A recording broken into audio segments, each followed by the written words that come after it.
Okay, buckle up. First of its kind show today. We are doubling up on two formats. This is Ye Olde Daily. We're going to talk about the struggles with AI is not ready and it's not time yet. No, it is. And there's ways that you can use it and the whole AI narrative today. But we're going to combine it with the challenge format. So we're going to try to basically try to put together an AI marketing plan for a specific niche because there is no bigger marketing way right now than AI. And you can either fight it or you can lean into it in a not scummy way. That's what we're going to talk about. Then we're going to generate some niches and come up with a marketing plan for those niches. Oh, hang on. Come on in. Let's do it.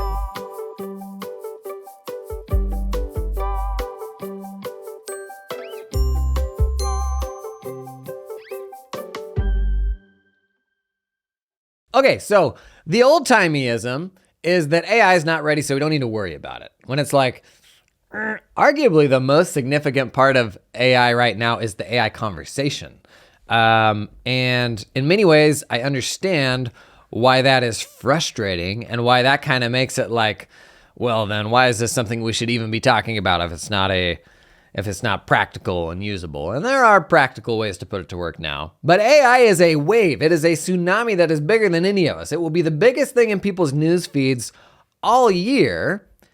And time will tell whether a lot of that is hype or not. But the reality is people are clicking on this stuff. And there becomes a certain point where you just kind of got to lean into what is the bigger wave than you. Because if you don't, you'll instead just be fist fighting the tide coming in. Your clients are going to have questions about it, and they're going to go out and get information about it. So if they are, wouldn't you rather it came from you? Wouldn't you rather it come through your lens? And the under the rockers, the people who are hiding from AI and just saying, "Oh, it's someday we'll talk about it more." They're missing an opportunity right now to ride a wave. When I go to conferences, the webinars I'm on right now, inside the accounting profession, there is nothing more well-attended than AI stuff. Just straight, flat out. That is, some of the webinars I've been on have been the highest attended that group has ever done. The talks for AI are the most visited talks at conferences right now. And maybe that's right, maybe that's wrong, but what it really is a signal. It's a signal that people care about this stuff, and it is an opportunity to get people's attention where maybe you couldn't otherwise. So, if you have a niche that you work with, if you want to get into a new niche, AI right now, great way to do it, because people are looking for content around what they do as it applies to AI. And if you're like me, your mind will immediately go to oh, surely there's smarter people out there than I putting out AI stuff. And who am I to talk about it? But look around the accounting space right now. How many people are having meaningful conversations around AI? There's a lot of blog posts that are generic and not really giving you anything useful or practical about AI. But where else are the practical conversations about AI happening in our space, which is a huge space? Not many places, right? So if you work with a niche type of client, there's a great opportunity to come swooping in with some thoughts on AI to make you look super smart and ensure clients that, if they did come and work with you, their advisor would be leaning into what's possible rather than the perception of the more stodgy accountant that is not doing that. So how can we lean into this wave and put together a marketing strategy that talks AI in helpful, practical ways? Two things that I think are easy wins. The traditional X ways that AI impacts that profession. But the more practical that you can make it, the better. Make it something that you can do today. Because the one common thread that we definitely have in the talks about accounting right now is I'll be on a panel with AI experts. And I can always come out of those talks as the hero because the AI experts are talking up here and are talking about, what's going to happen. And I'm here's what you can do today. Here's the practical ways that it can make your life easier right now. And if you can be the person to give people practical ways to use AI today, that's awesome. They're going to engage with that. So for you, that could be a blog post. That could be offering to go on industry podcasts to talk AI applications. And again, like, you're going to be your own worst enemy here and say, well, I'm not an AI expert. Neither am I. I just play one on the internet, but we still get some really useful stuff here, right? And if you were ever looking for an in to get on a podcast or something like that, man, like, people are just foaming at the mouth for AI stuff right now. So we'll generate kind of some ideas for what that article or even just an outline of your talking points could look like. But then second, y'all know I am hot on AI chatbots or chat assistants, whatever you want to call them. Basically a custom version of ChatGPT for a certain type of person. So what we're going to do, we're going to generate a few weird niches and outline some talking points for that industry and think about how you could build custom ChatGPT for beekeepers, right? Like some weird, like very domain specific thing. And we will do our best not to overthink it. Like something that can deliver some value, like that's cool, that's novel. It doesn't have to change the world to be something that will, like, people will get excited about. They're like, wow, this is a version of this thing that's just for me. And it came from an accountant? You heckin' kidding me? My accountant, I can't even get them to return my calls or my emails, and they're 87 years old. That was me. That doesn't matter. But it'll make you look smart and forward-looking. Okay, let's generate some niches. That last time we did this, I got some terrible things to work with. Okay, generate 3 very specific niches that I could target in my accounting firm. Okay, freelance creative professionals, writers, designers, artists, musicians, e-commerce sellers, and sustainable and green businesses. Those aren't specific enough for me. I'm going to rewrite the prompt. Okay, I said generate 3 very specific, unique, and interesting niches that I could target at my accounting firm. First, crypto asset accounting. Oh, kill me. Okay, so let's see. The notes from ChatGPT here. As cryptocurrency and other digital assets continue to rise in popularity, there's an increasing need for specialized accounting services. This niche could include providing tax planning and compliance support for crypto traders, advising on ICOs, preparing financial statements involving crypto assets, and helping businesses implement and manage blockchain tech. Okay, so let's use ChatGPT as a sounding board here. Now we want to outline just like maybe an 8 bullet point outline of how AI can impact the folks that I want to work with in this space. Now, I'm going to use ChatGPT as like an initial source of generating this outline. But thing to remember with GPT-4, it's trained on data through September of 2021. And the narrative preceding September of 2021 is very different than the narrative is now. Like, we did not have ChatGPT at that point. People weren't talking generative AI and language models. So instead of the vanilla ChatGPT, I'm going to use the version that has browsing. So I'm going to use GPT-4 with browsing because then it will pull in like more recent articles and kind of merge that into a more hybrid result. Hey, this episode is sponsored in part by Canopy, the practice management system. Canopy unlocks the firm that you always wanted. Think about it. Close your eyes, lean back in that chair. What is the firm that you always wanted? Oh wait, Canopy unlocks it. And they do this by unclunking accounting firms with an end-to-end solution that makes your tech stack feel a little less stacky because it's end-to-end. Putting our customers first with world-class user experience, support, education, and innovation rooted in customer feedback, working well, anywhere and for any size or type of firm, wherever you are now and wherever you're going. Multiplying your efforts so your practice requires less proverbial midnight oil. You know, sidebar, if you go to the conferences, Canopy's got like, they always do some like really good little like sort of, you know, the stuff that they use to like trick you into coming to the booth. Well, this year they've had like Legos out there. Maybe you double down on the midnight oil thing, you know? Maybe like, I don't know, give away a little actual midnight oil. I guess it would need to burn too, but that one's free. I think it's a good idea.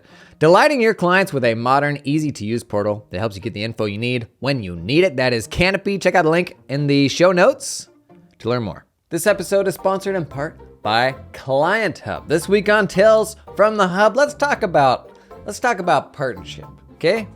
Last week, super smart accounting firm, they were at scaling new heights. And while they were there, they got to meet Judy and Sarah from the Client Hub team. They had a booth, and let me tell you how good it was to connect.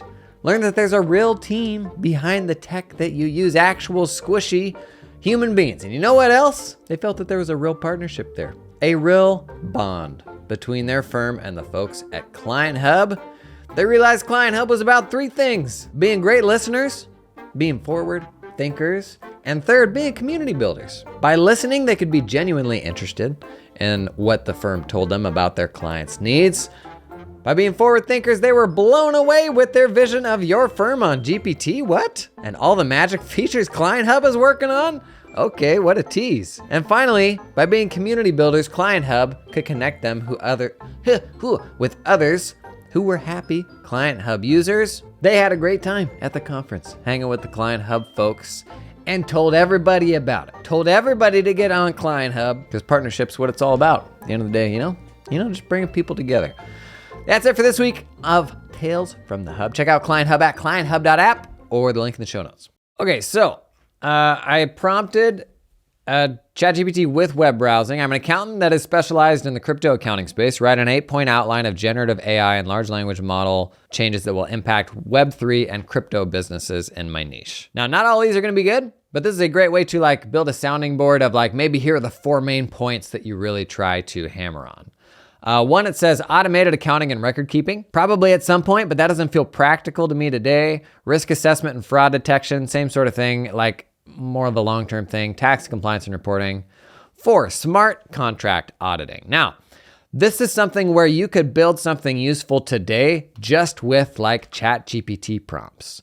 So let's say you're an expert on smart contracts and you know whether it is tax regulations or just common best practices for how smart contracts could be set up. You could write, and you've probably seen me do this, you could write a prompt that you can give away that people can swipe and use in ChatGPT that says, analyze this contract and make sure it has the following 7 things. And then they copy and paste the text of the transcript in there. And in that prompt, you can have it structure the response in a certain way to give really helpful feedback about that smart contract. That is something that you can give away to people today that could be really valuable if they're thinking about using smart contracts, but maybe not thinking about the tax implications, common things that people get wrong with smart contracts. Think about a few sort of cornerstone AI-enabled things that you can help this niche do today. So for this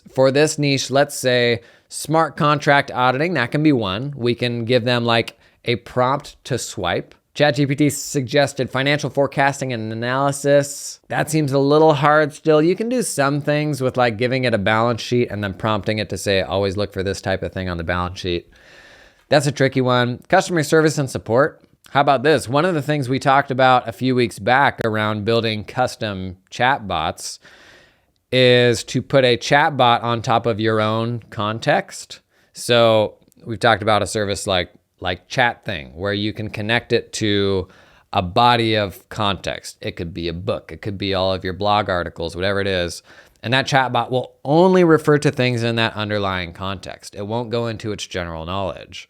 How about this? How about a chatbot that this company's team could use that points to kind of your current thoughts on crypto tax policies or best practices for, if these people are managing crypto stuff in their accounting ledger and they have common questions, you could create this chatbot that the folks on this company's team could interact with, saying do I post it this way or that way in QuickBooks? Think about the questions that they usually have and build a chatbot on top of your own body of context that will answer those questions for them. And that context could be the transcript from a voice memo. It could be some blog posts. It could be all of those things combined so that you then have this chatbot that their internal team can use for reference. How cool would that be? And man, that's something that you could build once and either just give people access to, and it would be really useful, or you could license access to it. Imagine if if that thing was like truly helpful for the people in that client's business. Like those people would tell other people who ran similar businesses like that. And just think of how much you just elevated yourself above every other accounting firm. Like that is wild. Now, ultimately, if you're putting a chatbot in front of a client right now, you got to put some real big disclaimers on it to say this is not a replacement for talking with an advisor. But think about it. All this chatbot is a communication layer on top of the stuff that you already have usually parked out online. So if you're connecting this to your blog posts or the transcripts from YouTube videos you've done, something like that, the chatbot ultimately will not tell it anything that is not in that material. And the best chatbots will actually cite the source. So they will point you to the blog post or the YouTube video where you already put that information out there. So all this is like giving them a more streamlined way to access the information that you have already put out on the web. The next one, ChatGPT suggested training and education. There could totally be a chatbot like thing to use there too. I don't know. Enough crypto. What were some of the other niches that it suggested? Okay, sustainability accounting. So this is probably ESG. Okay, I updated my outline prompt here. I said I'm an accountant that specializes in supporting sustainability teams issuing ESG reporting. Write an 8-point outline of generative AI and large language of how those things will impact ESG reporting teams. So this is like within a mid-sized or up company, probably you're gonna have sustainability teams. Maybe they issue an annual ESG report. How can I be more useful to these folks? We wanna land on like, what are 3 or 4 kind of cornerstone talking points you can develop that are practical ways that these people can use this stuff today? Okay, data gathering and analysis. I don't know, that feels like something that has to be connected to a bunch of apps and seems hard. Second suggestion, quality assurance. AI models can be used to cross-check data and information for discrepancies or errors that might be missed by human analysts. That's a pretty good one. So this is another situation where maybe you could provide a swipeable prompt or something like that for AI to serve as like a second layer of review or even a critic to what you've written up. Critic to what you've written up in your ESG report. So for example, you could create a swipeable prompt where maybe it takes, I don't know, the summary or some like written report in the ESG report. You give that client a prompt where they can chuck that writing in. That prompt also says, here's all the like supplementary information you have to give the prompt. And then you instruct it to basically be a critic and say, where is there data that conflicts with the summary that you wrote up? Like kind of like critically assess this write-up and any gaps in the logic. And so for the client, what would be the deliverable to them? The deliverable to them would be, here's a prompt that you could swipe and how to use it. Maybe there's like a little companion video that goes with it or something like that. I don't know enough about ESG reporting to like know what fiddly little applications this would have. But I gotta think in different components of that report, you can provide the structure of a prompt to say, put this in here, put this in there, and then instruct it on how exactly to give that feedback in a similar way to how you would like structure the response to kind of be a critic and give helpful input on what it gives back. You may be seeing like a lot of this is the stuff that I've done, right? Like I've given away a bunch of prompts that are really helpful for stuff that we do. And this is something we can do with our clients too. So the giveaway here, like what you would talk about if you're on a podcast or in a blog post, is this is a second layer of quality assurance. It's not a replacement for a human to come along and validate it. It's not a replacement for that validation, but it is a kind of a different review level that ought to improve the quality of the output because it can kind of be a critic. Next suggestion from ChatGPT here, real-time monitoring and alerts. That requires like connecting to systems, which is different for everybody. Risk prediction, the report generation. It says large language models can be used to generate sections of ESG reports, providing initial drafts that can then be edited and refined by human teams. It's kind of similar to the last thing that we were talking about, but depending on how boilerplate those reports generally are, this is absolutely something where you could also provide a prompt. So right now, ChatGPT's context limits is about 3,000 words or about 6 pages of text. So within those context limits, could you give ChatGPT an example of a really good example of that type of report and then ask the user for all the information it needs to like create its own version of that report? and use that as like a first draft, right? If you want to get really technical, there are ways around those context limits. So ChatGPT right now, you're limited to about 3,000 words effectively. But if you use the API or OpenAI Playground, which is just a different UI, I showed that in a video at one point, you basically get 2 times the context limits, and technically you can get up to like 25,000 words on their API. So if you wanted to like get a developer and do something more impressive, you could like make a much longer version of a report generator that doesn't like, this doesn't have to, at the end of the day, it's not like this amazing software application. You're just trying to solve a small problem that the client has that's very specific to them, to where they will see this and be like, oh, wow, like this accounting firm has a fundamentally different level of understanding of what I do than anybody that I've worked with before. The other one that stands out to me here, training and education. I actually really like that chatbot idea we had on the last one. How to build a little chatbot for kind of the state of tax and accounting around crypto, like built on your own context. Same thing here with ESG. You could build a chatbot built on top of actual ESG regulations, as well as your own commentary on those regulations, and give your clients access to it. Give potential clients access to it. Again, with a disclaimer that this is not a replacement for professional advice. This is the thing that people are already using ChatGPT for and having mixed success, because vanilla ChatGPT was only trained up to September 2021, as opposed to your version of this. Your chatbot here is just sitting on top of your custom context. So it's only going to reference the stuff that you point it to. So that could be actual technical guidance of like how ESG works, but it can also be combined with your own commentary of how to do it the right way. And right now, like for an ESG may be big enough to where this sort of thing already exists. But if your niche is beekeepers or taxidermists, or like show me taxidermy GPT, like this stuff doesn't exist in those spaces yet. And you don't have to overthink it and make this amazing version of it. Just make something that's like pretty cool. And as we've shown with Chat Thing, I'll put a link to Chat Thing in the show notes because we've been talking about it a lot. But as we've shown with Chat Thing, this is like if you already have the underlying context, the blog articles and all that, it's like a 10-minute process to set this up. Like it is not hard to get that chatbot set up. This episode is sponsored in part by Xero, because you know what? The Roadshow, gosh darn it, the Xero Roadshow Xero Roadshow Accelerate 2023. That is a freight train that is barreling right into your town, specifically if your town is Atlanta, Georgia. So they did Austin, July 27th, Atlanta, August 3rd, Los Angeles, August 17th. The Atlanta one is at the Georgia Aquarium. Whoa. Like fish stuff.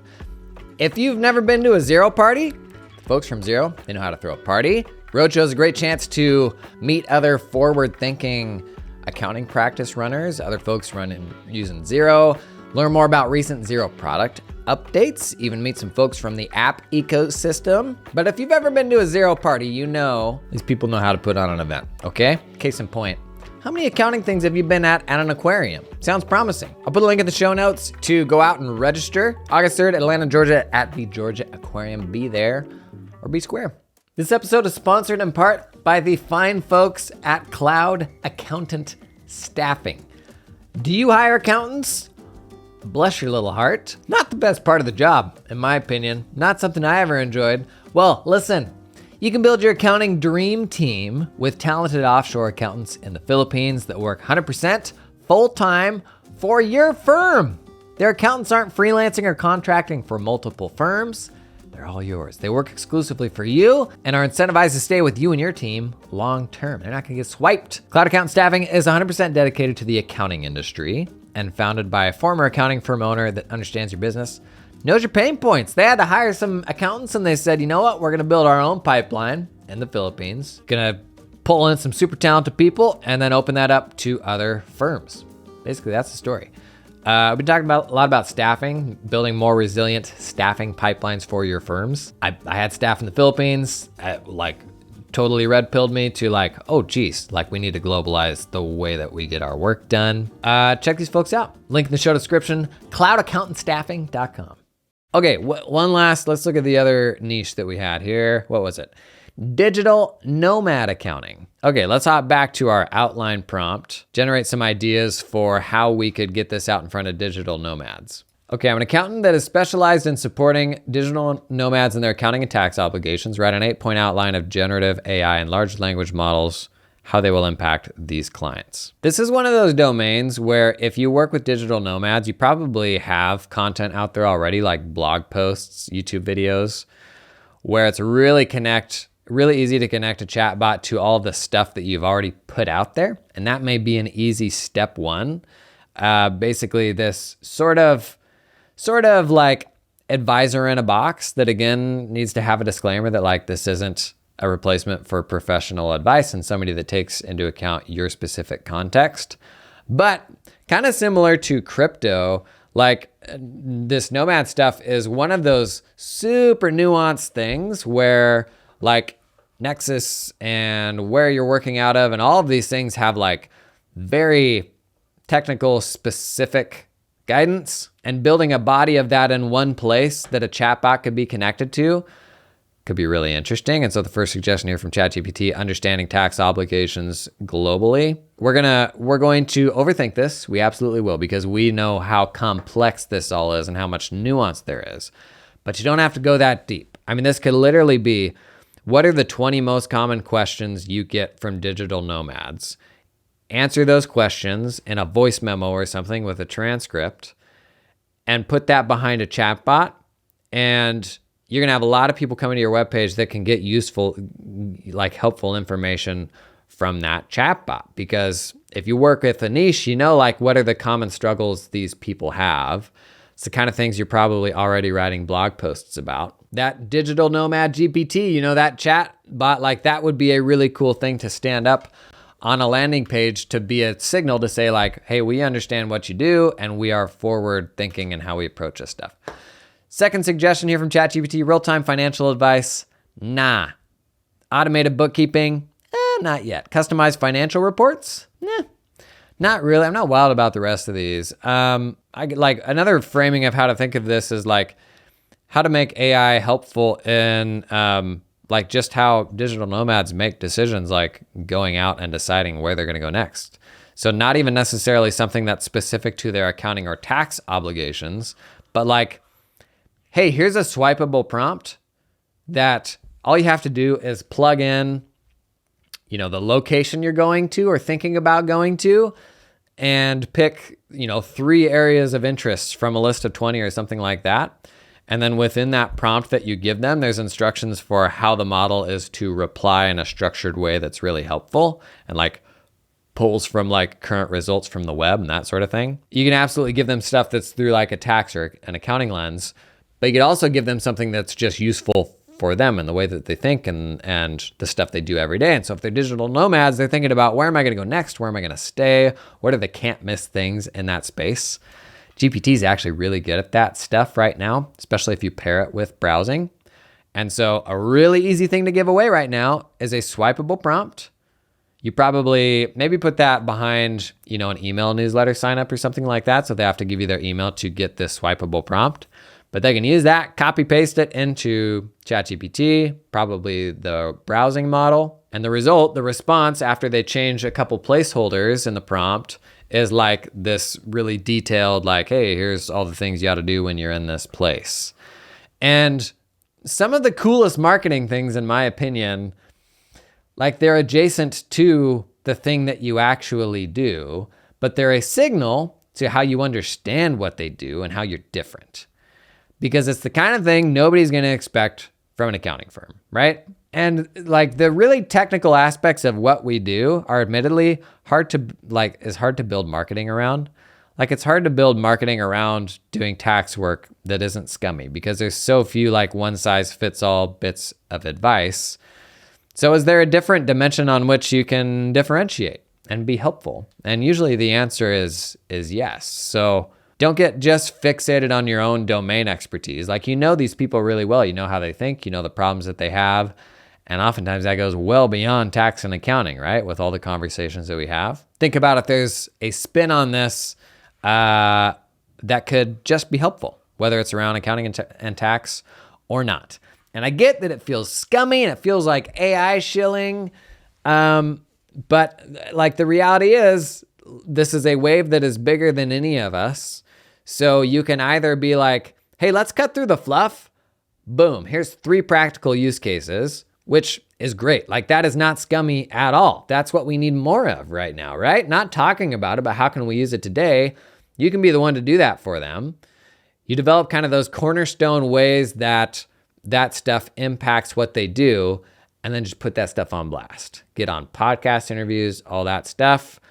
You don't need to go on every podcast and have something new to say. We've talked about this before. You're going to think that people have heard those points before. They haven't. Keep hammering on the same things over and over again and just try to get it in front of as many people as possible. The bar is not high to sound like a differentiated accounting firm, right?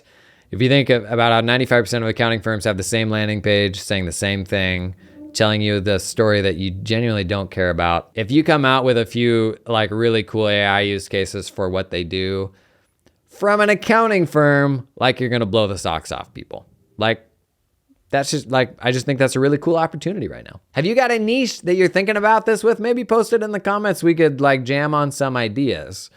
It's kind of like if you did tax in the US, it's kind of like ERC, where ERC was like a once in a generation opportunity where you could go out and do really meaningful, helpful things and get a bunch of money in people's pockets responsibly.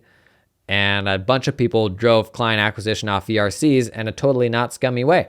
Like R&D credits have been this way for the last decade. Domestic production activity deduction was that way before, like with manufacturing companies and all that. This is just one of those opportunities where it's AI, so it'll probably be around for a while, but the news cycle is just so hyped right now that there's probably something cool to do here that could pull in some really interesting clients to work with. What do you think? Any other ideas around how you could use AI for marketing or stuff you've even done already? Would love to hear about it. That's it for today. Thanks for coming and hanging.